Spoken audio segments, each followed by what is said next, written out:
Good morning. Good morning. Happy Friday. Today is the 24th day of September. I'm trying to get my angle right. I'm not going to worry about it though. 24th day of September. This is the 80th episode of the Be Your Own Hero Show. So it's a milestone episode. And the Be Your Own Hero Show is a place where I talk about my effort to become my own hero. HERO is an acronym. It means helping everyone reach optimism. In other words, it's a reciprocal action. And shout out to New Thought Media Network for allowing me the space and the opportunity to be here and talk about my journey to become my own hero. So check them out. There's the website right there. You can make a donation to the network. You can also see what the other shows are on the network. All right. So quick disclaimer. Since I've been talking a lot about money this week, let's get that disclaimer out there. I am not a certified financial advisor. I'm also not a certified personal trainer. So take what I say with a grain of salt. Do your own research. I am simply telling you what has worked for me and, more important, what has not worked, in the hopes that something that I say will spark something in you. All right, so that's my intro, and let's get into it. It is Flashback Friday. And I got so many things to say. So if you watch my run report, which is my daily, right after my run report that I post on social media. So if you saw my run report today, you know that I zoned out when I ran this morning. So let's talk about that. Because if you watch the run report, you know that I zoned out, but you don't know why I zoned out. Okay. So I zoned out because I was thinking about this show. That's what I was thinking about. And that said, I've got a confession to make. Confession time. So my confession is from the very first Tip Tuesday. Now, once again, this is episode 80. So I've now been doing this show for some time, 80 episodes, or 79, 80 including today. From the very first Tip Tuesday, Rev Melissa was like, you got to expand that. You got to expand that Tip Tuesday. You got to make it at least 2 days talking about money. And I was like, nah. That's too much. That's too much. I don't want to do it. And because I felt like, what do I know about money? What do I know about money? Let me just keep it to 1 day, keep it manageable. And then what has happened since then is I've been saying out there in the world to friends and family, as I tell them about this show, that Tip Tuesday is my most popular episode, my most popular segment. Let's put it that way, because it is. On Tip Tuesday, there's a lot more interaction. There's a lot more people in the comments. I get DMs about things that people want to know. So I am aware. I have been aware that Tip Tuesday has been my most popular segment. And still, I was pushing back on Rev Mel, like, nah, I don't know. I can't do more. I can't do more than 1 day a week, right? And then you guys have proven that I was just making excuses this week, because all this week, except for Monday, all this week, you guys have been in the chat talking about, we'll talk about money again tomorrow. And I'm like, ooh. And then I have so much to say about money the next day that I can't even get it all in. And so I've been talking about money all week, Tuesday till now, till Friday. And I'm blown away that I've been able to do that. So let me bring this full circle.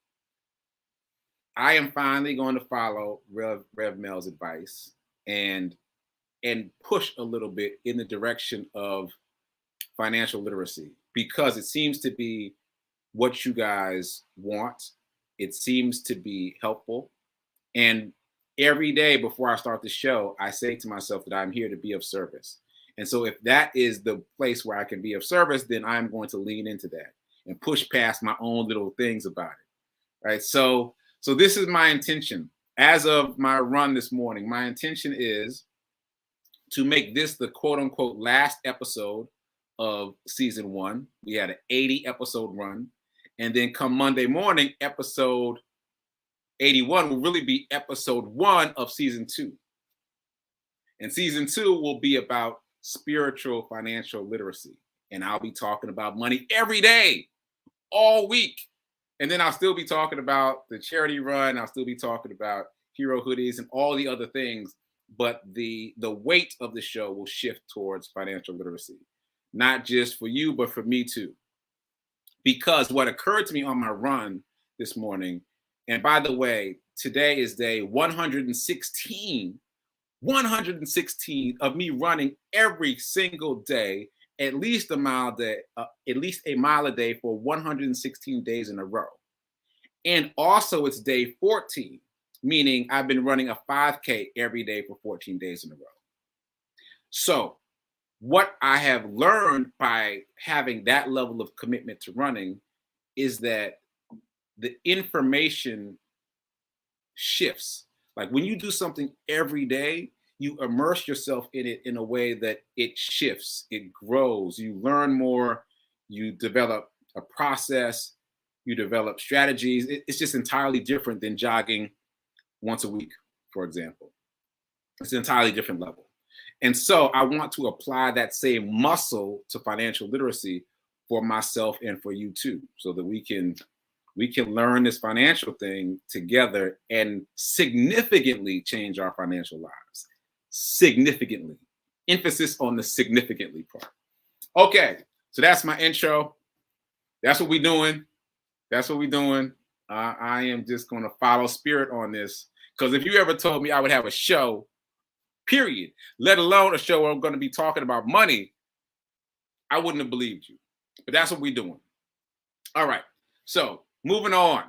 Flashback Friday. Typically, Flashback Friday is when I recap everything we've talked about during the week. But I got so much to say, I don't even want to risk it. I just want to jump right into where we left off. Okay, so where we left off from yesterday, I was talking about DRIP, and I couldn't remember the acronym. I looked it up. DRIP stands for Dividend Reinvestment Plan. Super simple, but I like the acronym better. DRIP sounds really cool. So Cash App does not have DRIP. Robinhood does have DRIP. Ameritrade does have DRIP. And I'm going to just talk about those three because those are the three that I have. Those are the three brokerages that I have, brokerage accounts that I have. Right? Okay, so this is important for a couple reasons. As I was explaining yesterday, when you earn a dividend in Cash App, it kicks out to your basic account within Cash App, the cash side of it. So there's a stock side, a Bitcoin side, and just cash side. So it kicks out to the cash side. The thing about it is, if you've been investing and you have some stocks that have dividends, you've seen that the payouts are small. I mean, I'm not knocking it. It's significant that you get a payout, even if you only invest $1 in a stock. But they're small. They're like 1 cent here, 2 cents there, 5 cents. I think the biggest I've seen is 50 cents for a fractional share.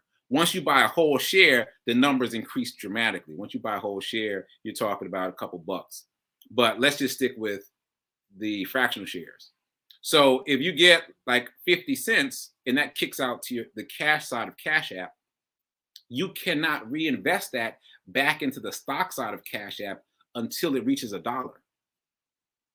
So that's a little troubling for me, because I don't want to have to think about, well, do I have enough accumulated yet in order to reinvest it?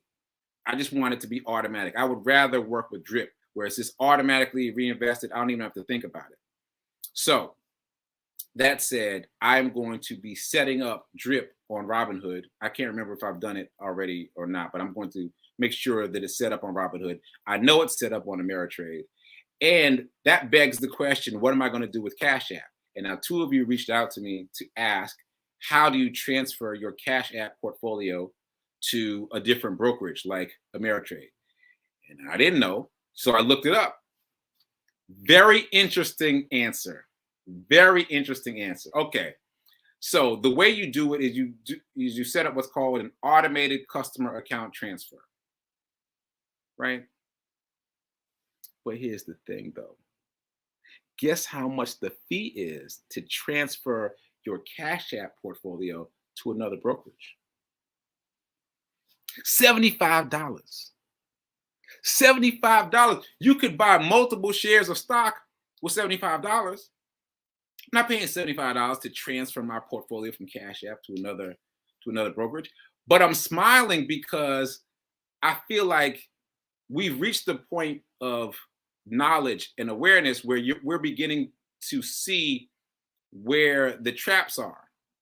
And that's good news for me, because I was kind of feeling like this is too easy. It's too easy. So now that I see that there are some traps set up, that makes me feel a little bit better. I was like, okay, so there's a $75 fee here. I'm going to avoid that by not doing the transfer that way. But I should also mention this. The $75 fee applies only if you can only transfer full shares. As we've talked about multiple times here, you can buy fractional shares of a stock on Cash App. But if you want to transfer them, you have to have a full share. That's tricky too.